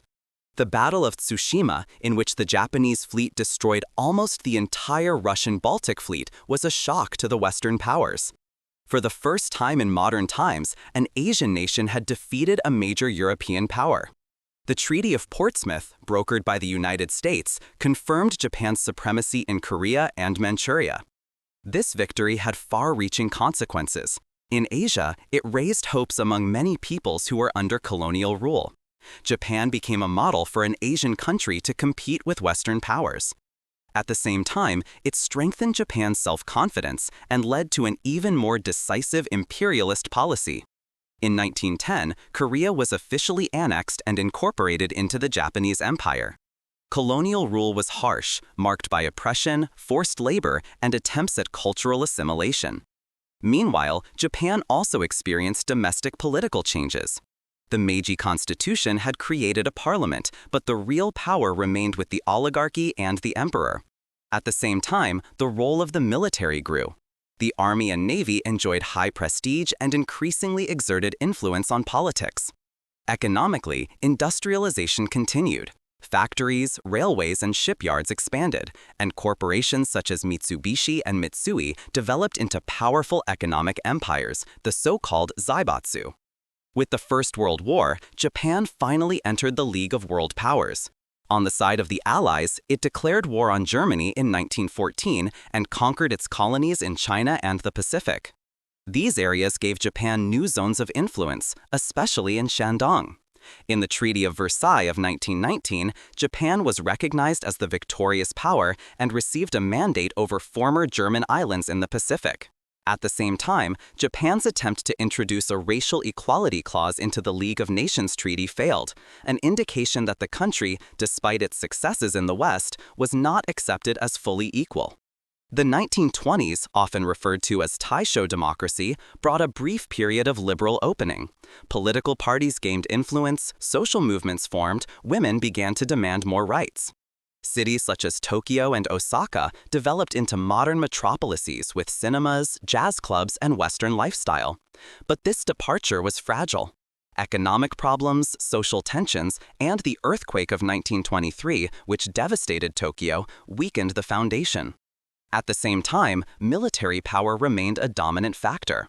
Many officers saw Japan's future in further expansion to secure raw materials and markets. Manchuria, in particular, was considered a key region. In the 1930s, this was to lead to new conflicts. In retrospect, the early 20th century was a time of meteoric rise for Japan. An isolated country had become a great power that could compete with European nations. The victory over Russia and its role in World War I made Japan a recognized player on the world stage. But this rise was linked to imperialist ambitions at the expense of other peoples, especially Korea and China. At the same time, internal tensions grew. The desire for democracy collided with the power of the military, economic progress with social inequality, Western influence with traditional identity. These tensions were to become more and more pronounced in the coming decades and drive Japan in a disastrous direction. Japan was undoubtedly a great power around 1920, but the question of how it would use this power remained open.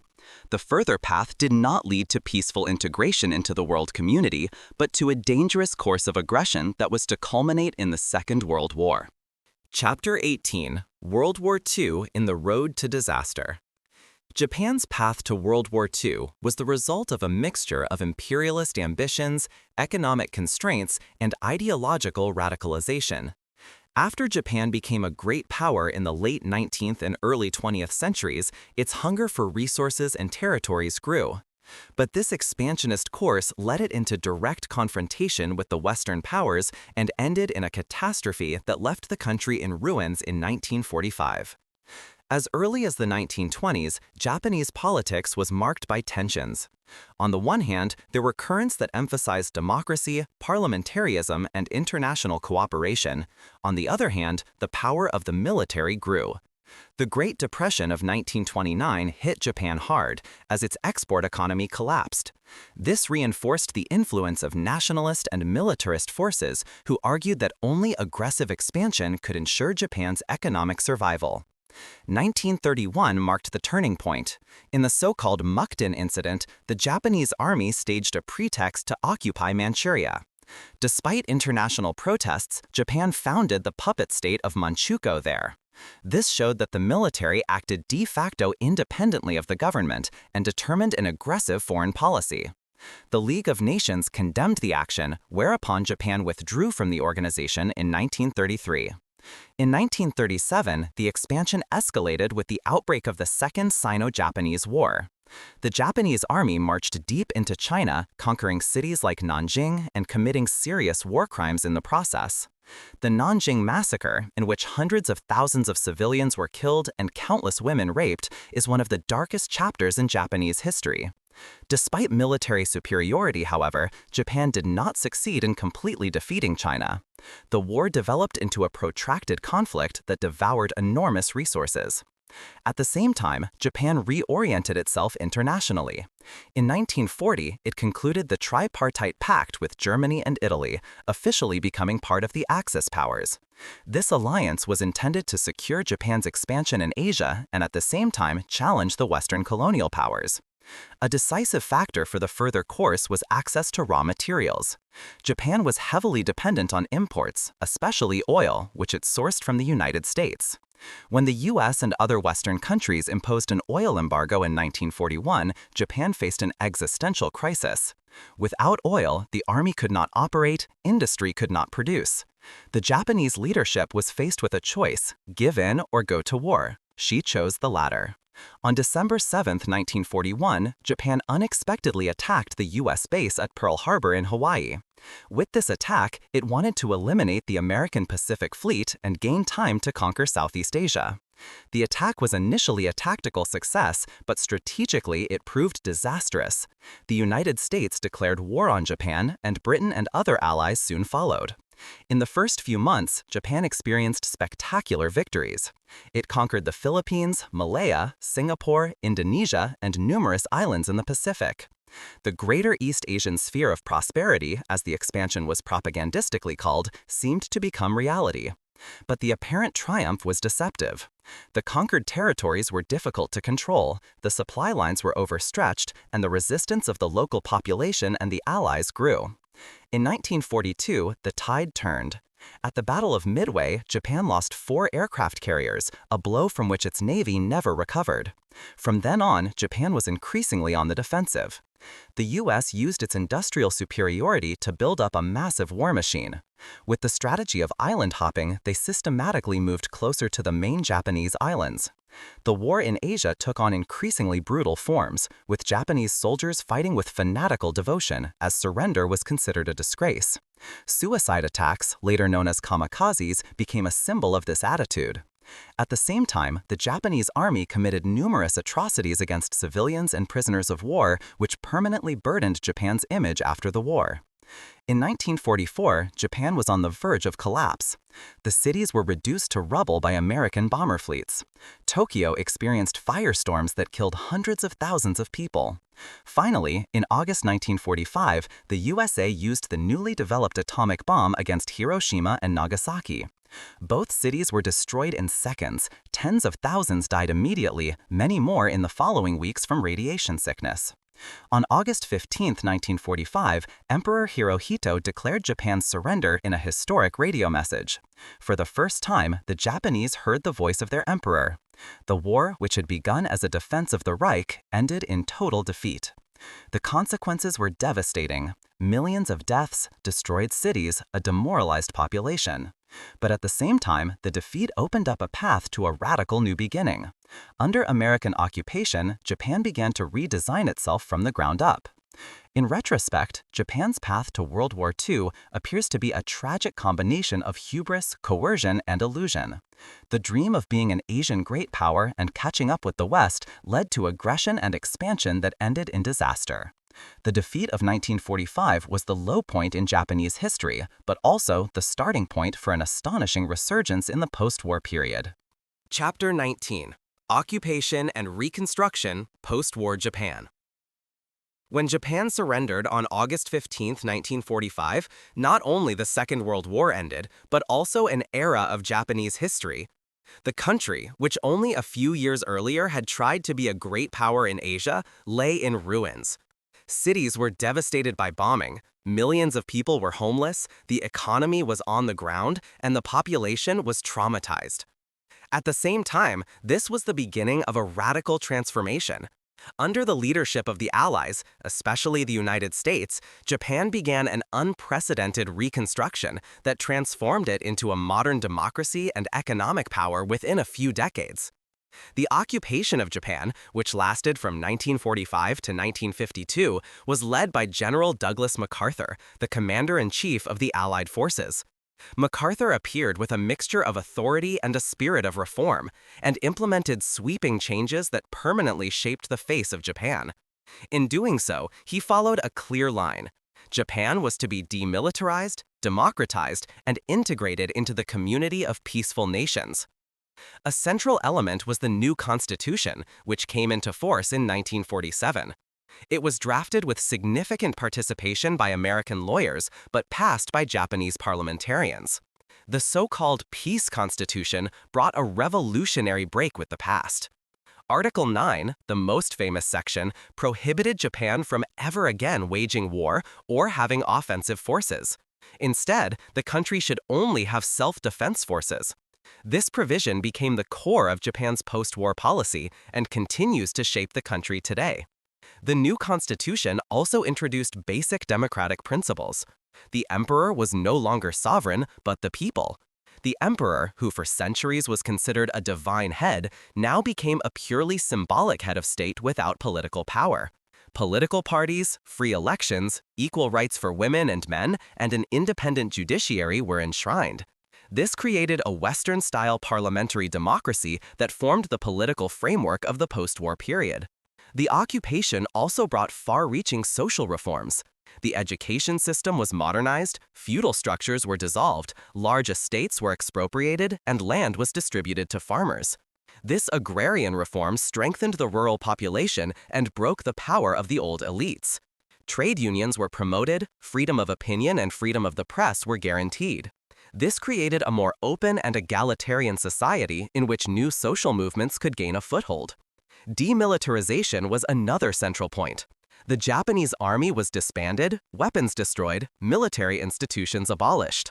Many officers and politicians who had been responsible for the war were excluded from public life. At the same time, war crimes trials took place in Tokyo, in which leading military and politicians were held accountable for their actions. Economically, Japan was initially faced with an abyss.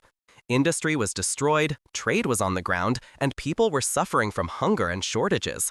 But soon, an astonishing resurgence began.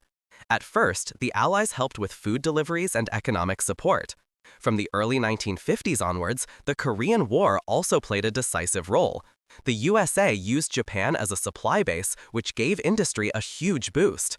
Factories started up again, jobs were created, and the foundation for the Japanese economic miracle was laid. Another key to success was the close cooperation with the USA. Although Japan formally regained its sovereignty in 1952 through the San Francisco Peace Treaty, it remained closely tied to the United States in terms of security policy. The US stationed troops in Japan to protect it militarily, while Japan itself had to invest only small funds in defense. This made it possible to concentrate resources on economic reconstruction. Japanese society changed profoundly during this time. Women were given the right to vote, education became accessible to broad sections of the population, and the cities experienced rapid reconstruction.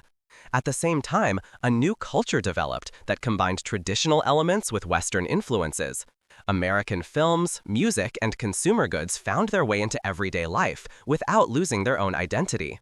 The 1950s were marked by a steady rise. Japan developed into an export nation, which initially began with textiles and consumer goods and later conquered world markets in the fields of mechanical engineering, electronics, and automobiles. Companies such as Sony, Toyota, and Honda laid the foundation for their later global success during this time. In retrospect, the occupation period was a phase of profound upheaval. It irrevocably destroyed the old order, but it also opened up opportunities for a new beginning. Democratic institutions, the 1947 Constitution, and close relations with the United States shaped the foundation of modern Japan. Reconstruction, initially supported by external aid, soon developed into a success story in its own right, which led the country from the ruins of war to one of the world's leading industrial nations in just a few decades. Post-war Japan was thus more than just a country in reconstruction. It was an example of how a new beginning could emerge from a total defeat, changing not only the face of the country, but also its role in the world. Chapter 20: Economic Miracle, Culture, and Japan's Role in the 21st Century. After the devastating defeat of 1945, Japan's future seemed uncertain. But within a few decades, the country transformed into one of the world's leading economic powers. This Japanese economic miracle was not only an economic phenomenon, but also an expression of a profound social transformation. At the same time, Japan developed a cultural charisma that went far beyond its borders. In the 21st century, the country faces new challenges, but it remains a formative force in the global world order. The foundation of the economic miracle was laid in the 1950s. U.S. aid during the Korean War gave the industry a decisive boost. Japanese companies learned to produce efficiently and developed a special model of doing business. A mixture of government control, close cooperation between the government, banks, and corporations, and a work culture that relied on discipline, loyalty, and team spirit. The large industrial and commercial groups, the kairetsu, determined economic life. In the 1960s and 1970s, Japan experienced breathtaking growth. The economy grew at a double-digit rate, and gross domestic product doubled in a very short time. Japanese products conquered the world markets. Initially textiles and simple consumer goods, but soon high-tech products, automobiles, and electronics. Names such as Sony, Panasonic, Toyota, Honda, or Nissan have become synonymous with quality and innovation worldwide. The 1964 Olympic Games in Tokyo symbolized this rise. They presented Japan to the world as a modern, dynamic country that had left the shadows of war behind. The construction of the Shinkansen bullet train, which went into operation just in time for the Games, became a symbol of progress and efficiency. But the economic miracle also had its downsides. The enormous pressure on the workers led to long working hours and social stress. The term karoshi, death by overwork, was coined during this time. At the same time, ecological problems grew. Environmental pollution, smog, and industrial waste polluted nature and the population before countermeasures were initiated. In the 1980s, Japan reached the peak of its economic success. It rose to become the world's second largest economy, and some forecasts saw it on the verge of overtaking the US. But the rapid development led to a speculative bubble on the real estate and financial markets. When this collapsed in the early 1990s, Japan plunged into a deep crisis. The lost decade began, marked by stagnant growth, deflation, and an aging population. Despite these problems, Japan remained one of the leading economic powers. Companies adapted, focusing on innovation and niche products. In areas such as robotics, automotive, semiconductors, and precision technology, the country remained a global leader. At the same time, a culture developed that gained global appeal. Pop culture became an important export commodity. Manga and anime have found millions of fans around the world since the 1980s. Series such as Dragon Ball, Naruto, or Sailor Moon shaped a generation, while Studio Ghibli received international recognition with films such as Princess Mononoke or Chihiro's Journey to Enchanted Land. Video games from companies such as Nintendo, Sega, or Sony also revolutionized the entertainment industry. Mario, Zelda, or Pokémon became global symbols. At the same time, Japan preserved its traditional arts and put them into a modern form. Tea ceremony, ikebana, calligraphy, or kabuki remained alive, while contemporary artists and architects found new forms of expression. This combination of tradition and innovation still shapes the cultural self-image of the state today. Politically, Japan developed into a stable democracy after the Second World War. The Liberal Democratic Party, the JDP, dominated political life for decades, even if there were occasional changes of power. Japan remained closely tied to the United States, both in terms of security policy and economically. Article 9 of the Constitution, which stipulates the renunciation of war, remained a central issue, especially in view of international conflicts and the threat from North Korea. In the 21st century, Japan is facing new challenges. The demographic development is one of the greatest. The population is shrinking and aging rapidly, which puts a strain on the social system and the economy. At the same time, Japan competes with emerging powers, such as China and South Korea, which are catching up or overtaking. Nevertheless, Japan remains a technological leader and increasingly relies on artificial intelligence, renewable energies, and new forms of urban development. Japan also plays an important role internationally.